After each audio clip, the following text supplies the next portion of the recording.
자, 오늘 문제는 주민참여예산제도입니다. 일단 이 친구는 지방자치법이 아니라 지방재정법이라는 것. 그래서 시험에 나왔을 때 다음 중 지방자치법에 규정된 주민참여제도가 아닌 것은 했을 때 답은 항상 주민참여예산제도예요. 그다음에 조심할 게 니은 이 두 번째 거야. 우리는 주로 편성 과정이죠. 근데 법에는요, 지방재정법 보시면 편성 등 예산 과정이에요. 그러니까 편성에는 당연히 들어갔는데 여기만 들어가는 게 아니라 예산 과정에 들어갈 수 있다는 겁니다. 요걸 조심해야 되고, 그러니까 편성에만 들어간다고 이따 문제 볼 건데, 그거 틀린 겁니다. 두 번째는, 요것도 있어요. 단서 조항. 예산 과정에 들어갈 건데, 지방의회 의결사항은 제외예요. 이러다 보니까 심의 의결은 못 들어가겠죠. 특히 의결사항은 제외다. 요 두 가지를 묶어야 됩니다. 조심할 게 뭐다? 편성 등 예산 과정이니까, 물론 편성 과정이 원칙이지만, 여기만 들어갈 수 있는 건 아니고, 다른 데 들어갈 수 있다는 겁니다. 근데 어디는 안 된다? 의결사항은 제외예요. 묶어서 외워놔야 되고 또 이 주민참여예산제도는 지방에도 있지만 국민참여라고 해서 중앙에도 있어요. 중앙은 기획재정부가 총괄이고 지방은 행정안전부가 총괄입니다.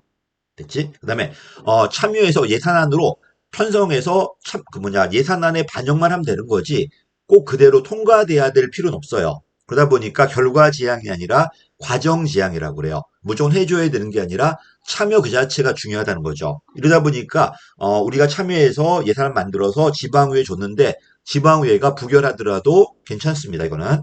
그래서 결과지향이라 아니라 과정지향이다. 여기까지. 그래서 다시 요구하에다가 뭐가 있냐면 지방자치단체장은 대통령령으로 반드시 해야 돼요.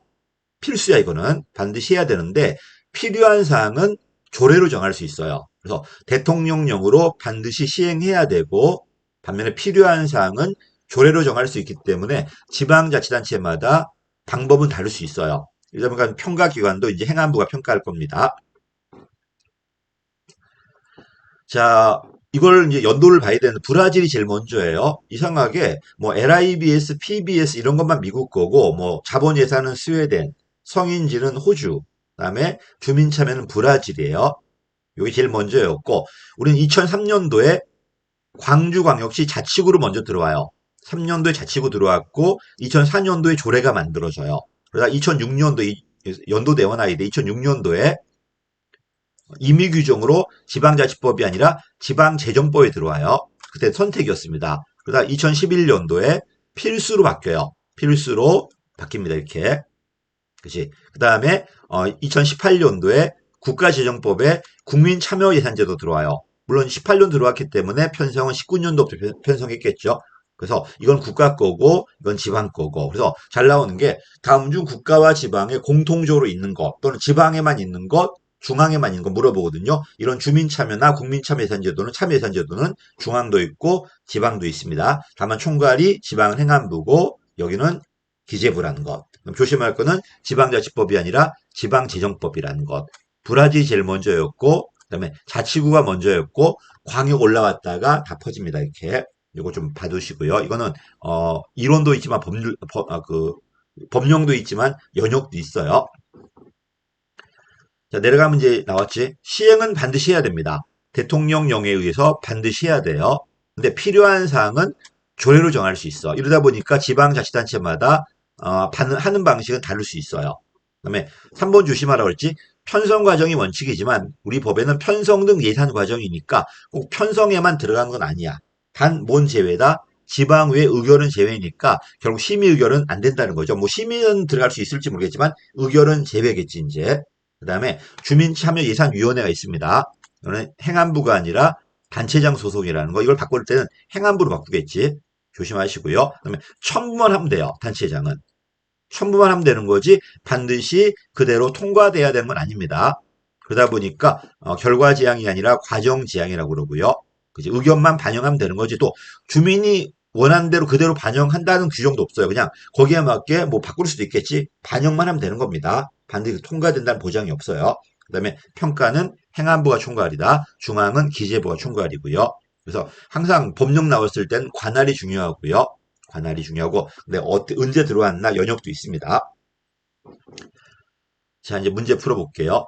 자, 국회 이제 작년 문제였는데 주민참여예산제도는 자, 항상 재무행정은 통제 아니면은 신축이야.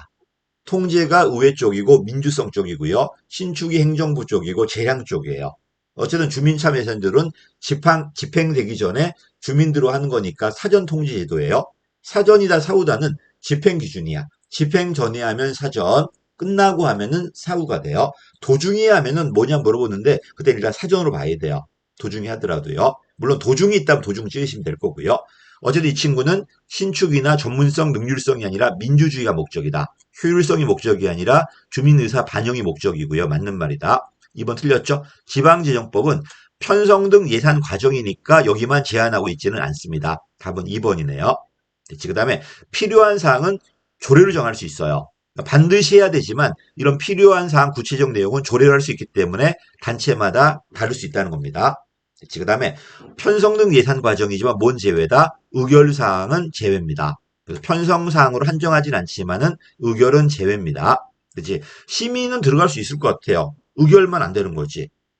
심의가 안 된다? 이렇게 나올지는 모르겠지만은 나왔을 때 꼭 틀렸다고 할 수는 없을 것 같아요. 다만 심의사항 중에 의결을 들어가면 안 되겠지 이거는. 물론 심의 의결 같이 하겠지만은 심의는 같이 하더라도 의결은 제외라는 거 조심하시고요. 물론 심의를 같이 한다는 규정은 없습니다만은 편성 등 예산 과정이니까 제가 생각하건데 뭐 심의에도 참여할 수는 있을 것 같아. 다만 의결이라면 못 한다는 거죠.